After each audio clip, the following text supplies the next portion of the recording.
Get ready, start.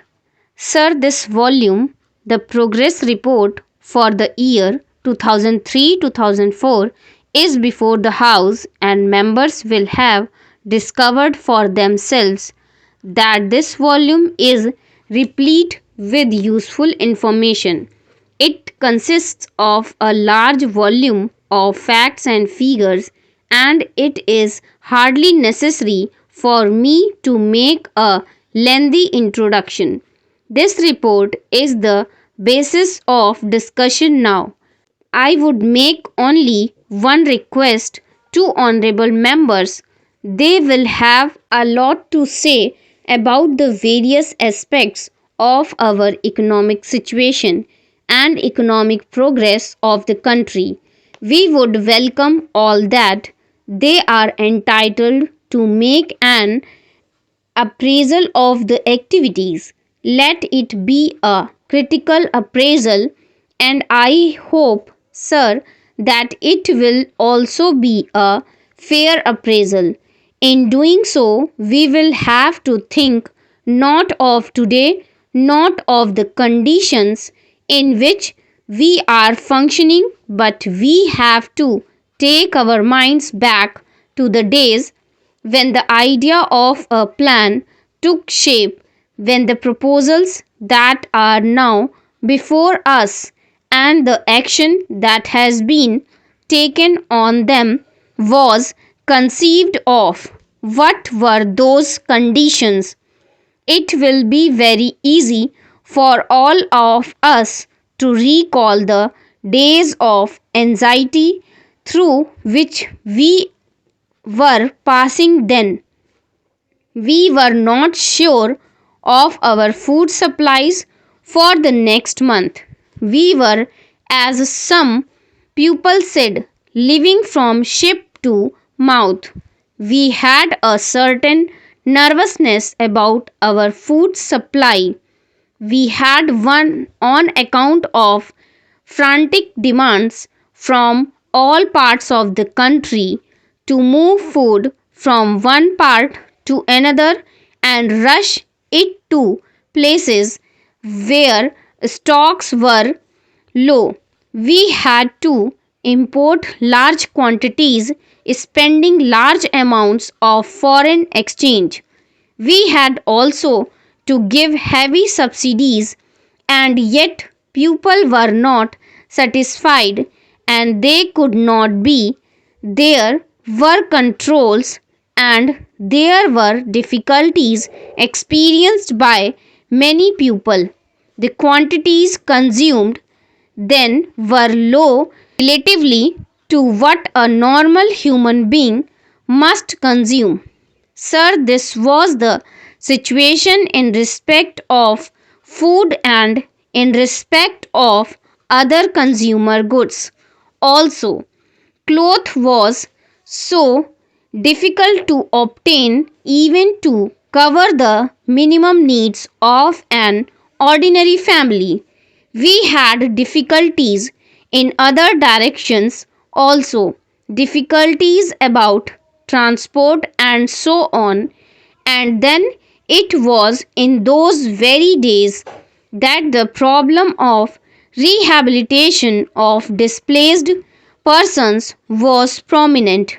We had started tackling it, but we had not completed that yet. Prices were rising, and so many people felt that at those high prices an average family could not subsist. There were inflationary pressures, and so anything that we could do to relieve the situation, to increase production, to spend money for making large investments, created those dangers of increasing inflation, of a further rise in prices. That was the dilemma. What is the position now? When we judge of ourselves today, we should not think of today on the basis of conditions Today, we determine the future and our future performance, but so far as the past is concerned, it is these conditions that determined our present. What is it that we find today? Our major headaches have been relieved. Nobody can say that food is scarcity. Nobody can say that cloth is not to be had.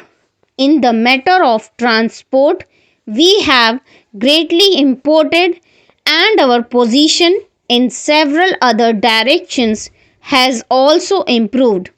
For these things, it is not necessary to give any figures. The thing is there in the air and it is part of everybody's experience in the country that the difficulties and the anxieties have more or less gone, and that we can breathe freely and can think of the future with confidence.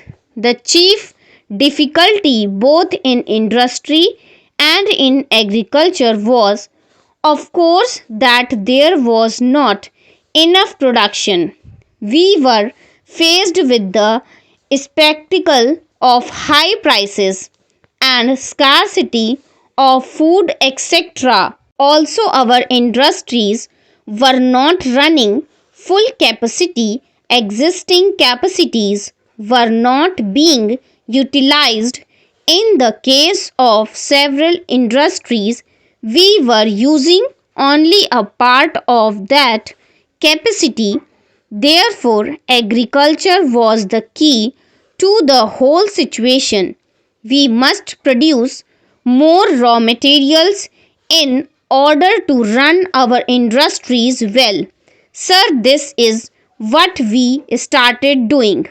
We came to the conclusion that we must do everything possible in the course of the 5 years that we had before us to bring about an increase in agricultural production to the maximum possible extent.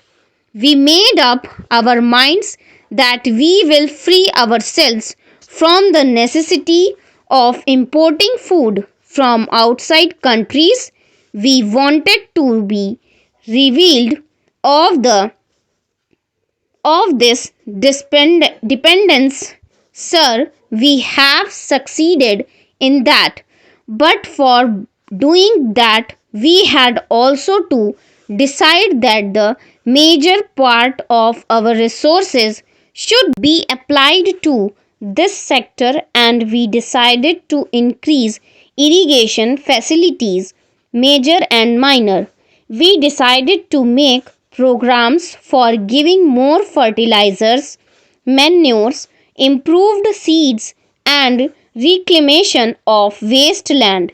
In all these directions, we have spent some money and we have achieved results in physical terms, and those results are very heartening in the field of irrigation. For example, we can legitimately take a measure of pride in what has been achieved already.